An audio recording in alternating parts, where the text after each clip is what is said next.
sama sekali, gaji tetap lancar, tidak ada pemotongan juga, tapi pekerjaan juga, alhamdulillah nggak ada masalah sama sekali, mungkin lebih diperketat aja karena di tengah pandemi ini semua media massa itu goyang dan gimana caranya kita bisa ya bangkitlah sebagai reporter juga kita bisa aktif, tuh. Oke, nah sekian dari penjelasan saya kembalikan ke moderator. Baik, terima kasih Kak Kartika Sari. Wah, menarik banget ya materi dari Kak Kartika tadi. Rasanya kayak abis buka sebuah pintu terus nengok pemandangan gitu. Wow, gitu luas banget ya kan. Kayak nggak nyangka bahwasanya kayak kita baca koran lah misalnya baca koran Tribun kita itu kayak ya udah baca aja gitu dapat informasi. Tapi kita kayak nggak tahu gitu proses panjang di baliknya itu gimana kita nggak tahu. Tapi Iya. tadi berkat Kak Kartika dia udah ceritakan gimana pengalaman beliau. Jadi kayak kita tuh kayak jadi tahu lah gimana panjangnya proses menghasilkan berita yang cuman berapa kalimat lah bisa kita kira gitu ya kan Kak ya.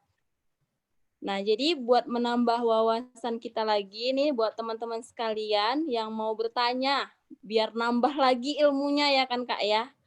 Bisa kan Kak ya? Oh, Jadi siap-siap. teman kalian yang mau bertanya boleh ajukan pertanyaannya. Silahkan hidupkan mikrofonnya. Kemudian sebutkan namanya beserta instansi juga jangan lupa. Oke nih pertama nih langsung dari saudara Iqbal ya. Iqbal nih Stambuk Ya, Kak. 2019 ya? 19. 2019 ya? Oh, Oke. 19 ya. Beda Oke, 5 tahun berarti. Pada saudara Iqbal dipersilakan. Terima kasih kepada moderator atas kesempatannya. Kak, saya Syafri Iqbal Pane, biasa dipanggil Iqbal, dari Sasindo Unimed angkatan 2019. Halo Iqbal. Saya ingin bertanya gitu kan. Tadi kan kakak itu udah jelaskan gimana sepanjang dari ikut sebuah berita, terus gimana berita itu bisa tertampil di kabar, dan ya banyak lah tadi kayak proses menjadi jurnalis tuh, bahwa jurnalis tuh nggak boleh gini, nggak begitu gitu kan. Jadi kriteria khususnya gitu supaya betul-betul jadi jurnalis gitu. Jadi sebenarnya yang mau saya tanya ini konteksnya itu lain gitu, bukan tentang yang tadi, tapi ini masih ada kaitannya juga sama jurnalis. Saya bertanya tentang isu kesetaraan gender dalam dunia jurnalis. Karena yang saya tahu itu banyak kasus kayak misalnya khususnya untuk jurnalis cewek tentang masalah cuti gitu, kayak cuti haid, cuti hamil gitu kan. Itu kalau di yang saya dengar kayak misalnya kalau jurnalis cewek itu statusnya itu tetap dianggap single. Jadi ketika dia punya anak, anaknya itu tidak masuk asuransi. Jadi kan kayak ada kesenjangan gitu dalam segi fasilitas, dan itu termasuk gitu kan kesenjangan gender dalam dunia jurnalis. Tapi yang menjadi pertanyaan saya, apakah di tempat kakak bergabung, maksudnya kayak Tribun News itu ada seperti itu juga atau tidak gitu? Itu yang pertama ya Kak. Ada 2 soal biar sekalian. Satu lagi, tadi kan Kak jelasin kayak aspek godaan gitu yang kayak ada jurnalis yang terima duit gitu kan. Jadi kayak ya jurnalis gitulah yang terima duit. Tahu saya itu jurnalis kan harus punya jiwa independen sama netral gitu kan. Istilahnya nggak terpaut sama ada kubu lah gitu, nggak pun jadi tim hore gitu kan istilahnya. Tapi ya lihat di lapangan itu ada jurnalis yang jadi tim hore dari suatu partai gitu, dan dia kayak mengagungkan suatu partai itu. Menurut kakak gimana sama jurnalis yang kayak gitu? Kan kayak munafik itu sama jiwa netral sama independennya tadi gitu. Dan selain itu, selain kayak melawan jiwanya tadi, dia kan bisa memberikan kredibilitas masyarakat untuk percaya sama berita tersebut. Berita yang disiarkannya itu kan jadi berkurang gitu. Apalagi kalau misalnya kayak jurnalis gitu terus foto booth gitu sama salah satu orang dari suatu partai gitu kan. Jadi istilah si jurnalis ini pro ini gitu. Nah, jadi Hmm. masyarakat itu kayak ngiranya nggak bisa dipercaya berarti berita-berita dari dia gitu karena dia kayak memihak gitu kan. Nah, jadi menurut Kak gimana tuh Kak? Pendapat Kakak menurut Terima kasih. Oke, ini saya langsung jawab aja nih. Oke, Oke. Kak. Silakan. Oke.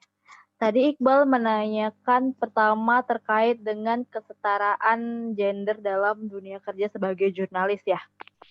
Nah, nah, nah, mungkin di kehidupan nyata dalam dunia jurnalis ada seperti itu. Ada namanya pembatasan. Oh, dalam dunia jurnalis seperti dia cewek, dia nggak cocok nih di breaking news, udah dia masuk aja di berita-berita yang gampang, desk-desk yang gampang seperti desk pendidikan, desk bisnis. Nah, itu kan gampang tuh. Nah, masih ada seperti itu media-media yang masih ada kesenjangannya nih terkait dengan ada pembedaan di saat jurnalis perempuan ini dinilai lemah dibanding jurnalis cowok yang memiliki fisik yang kuat. Itu masih ada sampai sekarang di beberapa media. Bahkan di media kami pun hanya masih juga memperlakukan hal seperti itu, seperti kalau yang perempuan udah cocoknya di bagian bisnis atau di bagian yang Pemko. Kalau cowok-cowok di bagian yang ini nih, bagian breaking news, bagian yang kriminal itu masih ada seperti itu, karena juga memang salah satunya itu melihat terkait dengan potensi kondisi dari si reporter tersebut gitu. Karena kalau misalnya nih, kalau dari pengalaman saya yang melihatnya, ada beberapa kenapa hal seperti itu, karena ada beberapa kejadian ketika diterapkan dengan standar si cewek reporter cewek bisa masuk ke sini, itu ada hal-hal yang mungkin nggak bisa dilakukan oleh si perempuan tersebut gitu. Kayak misalnya ketika dia liputan kriminal kan masih sulit nih untuk meliput tentang hal-hal yang berbau tentang yang hanya mungkin bisa harus standby di tengah malam, harus sampai pagi, harus siap siaga. Nah, seperti itu perhitungannya kalau misalnya berbicara mengenai desk-desk itu masih ada. Selanjutnya kalau misalnya di cuti dan cuti haid, kalau misalnya cuti haid memang sebenarnya ada, tapi reporter ini nggak ada. Itu udah ada di dalam kontrak kita perjanjian di Tribun ya, yang aku tahu, yang aku baca, kita ada cuti hamil itu ada berapa ada masanya itu, aku lupa tuh masanya. Itu ada cuti hamil ada, dan cuti haid itu ada masanya, itu ada dikasih berapa hari, tapi ya balik tadi karena reporter itu selalu harus update, kadang nggak dipakai cutinya, tapi ketika dia merasakan ini kita bisa mengajukan nih sama reporter sama koordinator liputan kita untuk izin, itu pasti bakalan dikasih terkait dengan cuti haid seperti itu. Terus apalagi tadi tentang gender, ada lagi nggak yang tentang gender? Benar Kak? Itu satu lagi tentang kayak misalnya jurnalis cewek itu di statusnya itu dianggap sila aja. Jadi kalau dia punya anak pun itu anaknya itu nggak masuk asuransi gitu. Kalau itu ya memang kalau misalnya di asuransi itu hanya di kita aja, sepertinya contohnya kan kita masuk nih di asuransi di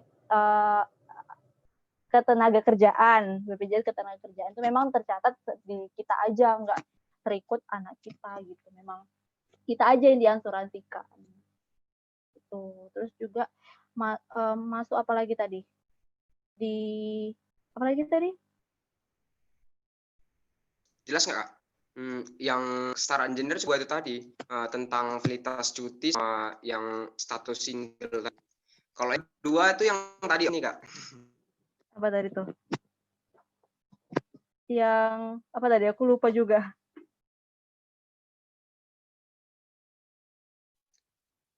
Intinya itu gini, aku minta kakak sama jurnalis kayak jadi tim hore untuk suatu partai gitu. Karena kan jurnalis itu jiwanya itu harus independen, artinya bebas dan netral gitu, tidak memihak siapapun. Jadi ketika ada jurnalis yang memihak satu partai gitu, itu menurut kakak.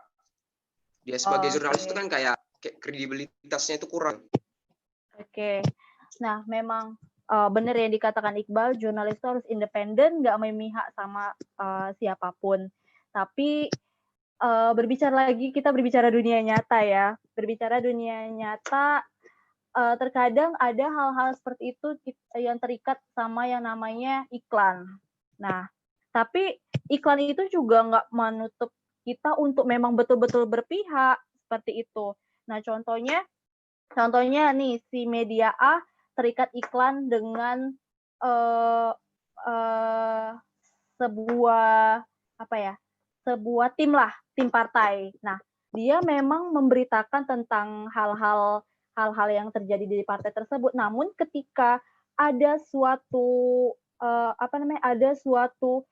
konflik dalam partai tersebut, itu kita berhak untuk memberitakannya dan kita nggak bisa bungkam karena juga kita pasti kita ada namanya perlindungan pers.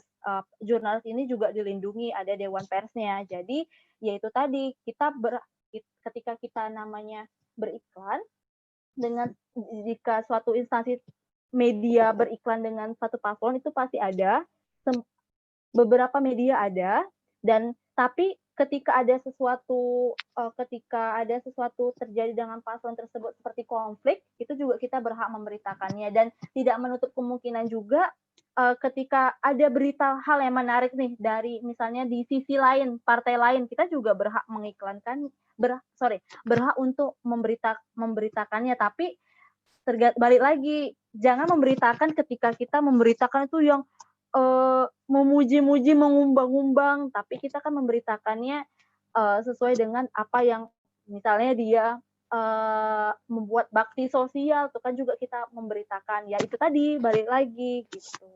Yang netral gitu lah ya Kak ya. Ya, yang netral, tapi itu tadi Kakak bilang, di media, kalau kita berbicara di dunia jurnalis saat ini, memang itu nggak terlepas yang ada namanya iklan, tapi nggak menutup kemungkinan ketika ada satu masalah di media di suatu partai lah istilahnya, suatu partai, kita berhak untuk juga membantainya lah istilahnya seperti itu. Oke, baik, terima kasih jawabannya Kak. Oke, terima kasih Kak Kartika atas jawabannya. Oke. Iqbalnya udah bisa diterima jawabannya? Atau ada lagi nih gitu, apa-apa? Bisa Kak. Oke, baik. Oke, itu tadi pertanyaan dari Saudara Iqbal dan udah dijawab juga oleh kakak narasumber kita. Nah, teman-teman sekalian nih masih ada nih kesempatan terakhir buat satu orang penanya lagi karena berhubung waktunya juga sudah menipis ya kan. Jadi hanya ada satu kesempatan lagi buat teman-teman sekalian yang mau bertanya. Silakan ajukan pertanyaannya dan sebutkan nama beserta instansi. Oke, ini tadi Siti Zaleha ya. Sudah menanyakan, tapi berhubung katanya dia sedang wirid ya, jadi melalui chat. Ini saya bacakan ya Kak Kartika. Siti Zaleha menanyakan bagaimana cara kakak dengan adanya di situasi ataupun acara penting gitulah, acara kakak yang penting, namun di situ kakak lagi melakukan jurnalis secara langsung. Jadi dari kepentingan yang kakak ambil pada saat situasi tersebut, terjadinya ikut nimbrung. Maksudnya apa ini? Oh gini mungkin Kak, kakak punya kepentingan sendiri, misalnya saudara kakak entah ada yang meninggal atau saudara kakak yang menikah. Namun pada saat itu juga ada kegiatan liputan seperti itu. Nah, jadi bagaimana cara kakak memanage atau apa solusi kakak menghadapi masalah seperti itu gimana gitu Kak? Mungkin seperti itu pertanyaan dari saudari Siti Zaleha. Oke, makasih Siti. Nah, saya ingat sekali ketika di interview sama pemimpin redaksi Tribun Medan, ada pertanyaan gini. Ketika kamu menjadi seorang jurnalis, kamu bakalan fleksibel. Kamu bakalan terima nggak jika suatu saat nanti kamu bakal meninggalkan keluarga kamu untuk bisa dipindahkan di tempat lain. Nah, disinilah yang namanya jurnalis itu harus siap sedia. Berbicara mengenai kepentingan itu tergantung kepentingan apa dulu. Contohnya kalau misalnya kepentingan yang udah seperti kepentingan duka cita, seperti meninggal atau ada hal yang nggak bisa ditinggal, itu kalau saya pribadi saya bakalan lapor sama koordinator liputan saya. Saya ingat kali ketika itu ayah saya sedang sakit, itu masuk di rumah sakit, dan di saat itu beberapa hari lah ayah saya baru keluar dari rumah sakit yang nggak bisa ditinggalkan, dan ketika itu saya ada mendapat liputan untuk pergi ke Prapat, itu saya tahu infonya itu pagi dan saya harus berangkat itu siang. Nah bayangin, itu nggak ada persiapan sama sekali, nggak ada pemberitahuan sebelum-sebelumnya, dan itu serba mendadak. Kemudian ya karena memang ayah saya memang nggak bisa ditinggal karena lagi sakit ya memang bisa ditinggal, saya lapor dengan koordinator liputan saya. Jika kalau misalnya saya izin dulu, Pak, ayah saya saat ini sedang sakit, gimana ya Pak solusinya terkait dengan liputan ini. Saya ingat kali koordinator liputan saya bilang gini, tugas memang penting, tapi keluarga lebih penting. Nah, dari situ saya izin, saya nggak pergi ke Prapat, dan teman saya yang menggantikan. Jadi karena kan reporter itu nggak kerja sendiri. Jadi intinya yang paling penting itu komunikasi. Gimana caranya ketika memang kita nggak bisa, kita bisa untuk untuk memberitahukan jika apa hal yang kendala yang kita rasa yang kita alami. Contohnya seperti ayah saya nggak bisa tinggal, saya lapor aja karena memang itu hak kita, memang ada hak kita terkait dengan jika ada keperluan yang memang nggak bisa ditinggalkan, seperti itu. Dan itu juga tapi tergantung medianya sih. Memang ada beberapa media yang bahkan nggak ada libur sama sekali gitu. Dan syukurnya ya walaupun cuman libur 1 hari dalam seminggu, yaitu tetap disyukuri. Tapi balik lagi, kalau misalnya ada peristiwa seperti ada kepentingan keluarga, tapi kalau misalnya seperti arisan, ya arisan bantu orang tua kayaknya bisa digantikan dengan keluarga lain sih. Tapi kalau misalnya seperti urgent, seperti yang tadi saya sebutkan tentang duka cita, itu ya wajib lapor sama Korlip juga biar tahu kondisi kita, karena Korlip inilah istilahnya ketua suku kita, dia yang tahu kondisi kita. Jadi kayak mana biar dia bisa memanage, bisa memaksimalkan uh, reporter-reporternya itu tadi dengan komunikasi pasti akan dapat nih solusinya gitu. Gitu, Siti, gimana? Oke, itu tadi intinya sikap profesional itu memang benar-benar diperlukan ya kan Kak. Yes. Cuma Yes. tergantung pada situasi kita pribadi ya kan Kak ya. Ya, karena aku ingat juga dulu waktu lagi sakit itu aku habis kecelakaan, kaki aku bengkak, itu aku pakai sendal, dan di situ posisinya aku udah izin 2 hari, dan di hari ketiga memang aku wajib liputan ya, mau mau mau tak mau kita harus mikir gimana ya kita bisa tetap liputan tapi juga menjaga kondisi tubuh kita gitu. Jadi ya memang jadi wartawan ini harus profesional. Kalau misalnya bisa tadi kalau misalnya cuma manja-manja kayaknya jangan deh, karena jadi reporter itu berat, capek kalau misalnya bukan orang yang tipe orang yang suka melasa gitu. Oke, itu tadi jawaban dari Kak Kartika. Bagaimana saudara Siti Zaleha bisa diterima ya? Baik, karena memang waktunya sudah menipis banget ya kan, sayang banget. Padahal pematerinya kece, materinya juga kece, cuman waktunya ini yang nggak kece ya kan teman-teman ya. Aduh. Oke, jadi di sini langsung saja kali ya saya buat kesimpulan sedikit nih dari diskusi kita pada malam hari ini. Bahwasanya pada jadi jurnalis di media cetak itu nggak segampang apa yang kita pikirkan gitu, tinggal cari-cari berita terus tulis, nggak susah gitu mungkin ya. Sebelum kita mengikuti diskusi online ini mungkin itu kali yang terlintas di pikiran kita ketika kita mendengar jadi jurnalis di media cetak. Tapi setelah kita dengar tadi materi dari Kak Kartika bahwasanya tuh jadi jurnalis media cetak itu nggak gampang ya kan Kak ya. Bahwasanya tadi ada proyeksi, liputan, kemudian ada listingnya juga, kemudian kita harus memikirkan headline dan sebagainya. Kemudian banyak banget tadi ya Kak, ada bahwasanya mau jadi jurnalis itu nggak boleh malas ya kan Kak ya, nggak boleh manja dan sebagainya itu. Nah, jadi buat jadi jurnalis media cetak ini perlu sikap profesional yang tinggi ya kan Kak ya, harus berani, kemudian harus sensitif kita terhadap lingkungan dan juga harus berdampak buat lingkungan masyarakat kita. Mungkin itu saja ya kan Kak, atau ada lagi yang mau disampaikan Kak? Oke, nah Sebagai mungkin ada juga yang ngerasain buat teman-teman, adik-adikku di Istanbul yang wah udah beda 4 tahun ya, udah beda tahu Iya, tetap semangat. Intinya apapun jurusan kalian, ketika kalian ada passion, ada bakat yang kalian pendam yang tidak sesuai dengan jurusan kalian, itu asa terus karena di dunia kerja itu nggak bakalan kepake sih ketika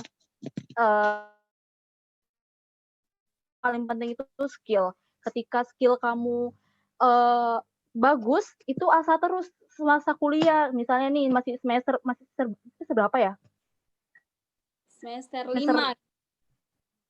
Masih semester 5, masih lumayan jauh ya dengan semester akhir. Itu asa terus bakat kalian, intinya rajin, ikuti segala kegiatan, ikuti komunitas, ikuti organisasi, ikuti segala hal-hal yang bisa mendukung kalian di dunia kerja, karena ketika kalian kerja itu yang ditanya itu yang paling nggak, yang terabaikan itu jurusan, malah ditanya itu apa pengalaman kalian dan apa yang udah kalian perbuat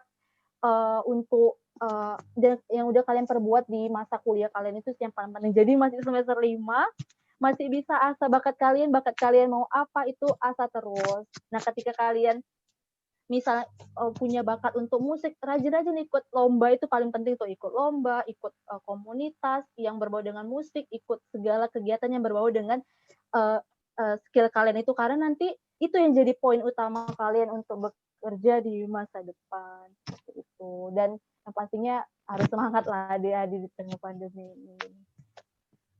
Itu. Makasih. Terima kasih Kak. Jadi teman-teman, kita sudah sampai di penghujung waktu. Terima kasih yang sebesar-besarnya kami ucapkan kepada Kak Kartika Sari. Terima kasih juga kepada Ibu Muharina Harahap yang sudah mengikuti diskusi online kita pada malam hari ini. Terima kasih juga kepada Ibu Ita dan juga tadi dari Himpunan Mahasiswa Jurusan yaitu Abang Daboy. Dan juga terima kasih buat teman-teman sekalian yang masih ceria nih, masih semangat buat mengikuti diskusi online kita. Terima kasih yang sebesar-besarnya saya ucapkan. Jadi sebagai akhir nih kita mau foto bersama ya kan. Jadi buat teman-teman sekalian boleh menghidupkan videonya supaya wajah ganteng dan cantiknya terlihat ya kan. Oke. Terima kasih Tika. Terima kasih ibuku nih yang paling, Bu Hera nih yang paling aku mau juga apresiasi Bu Hera yang paling nyemangati aku. Tika, lamar kerjaan di media ini. Tika, ikuti kegiatan di media ini. Bu Hera nih yang paling salah satu support system aku di masa kuliah. Hebat, sukses ya Tik. Ibu juga. Iya, terima kasih. Makasih Bu Rina. Aini. Terima kasih, Nak. Ibu kita ini foto dulu ya. foto Kak. Terima kasih Kartika udah memotivasi adik-adiknya. Iya. Oke, kita ini foto dulu ya Bu ya. Iya. Oke, hidupkan semua kameranya teman-teman. Ikutin aba-aba saya ya. Buat slide pertama, 1, 2, 3, senyum. Oke, selanjutnya 1, 2, 3, senyum. Oke, terakhir nih ya. 1, 2, 3, senyum. Oke, baik. Terima kasih sekali lagi kepada semua yang sudah berpartisipasi untuk diskusi online pada malam hari ini dengan tema obrol seru bareng jurnalis media cetak. Terima kasih sekali lagi. Saya Putri Anissa Ramadhani sebagai moderator pamit undur diri. Assalamualaikum warahmatullahi wabarakatuh. Selamat malam semua. Waalaikumsalam warahmatullahi wabarakatuh. Malam Kakak Putri. Malam Lagi di Malam. Bu Marina, Aini. Ada Bunda. Dadah. Bu dosen. Terima kasih, Kitik. Sampai Sehat-sehat ya, Tik. Ya Ibu juga. Ya, hati-hati di jalan ya. Ya Bu. Oke, Bu. Selamat malam. Baru sampai Wiri.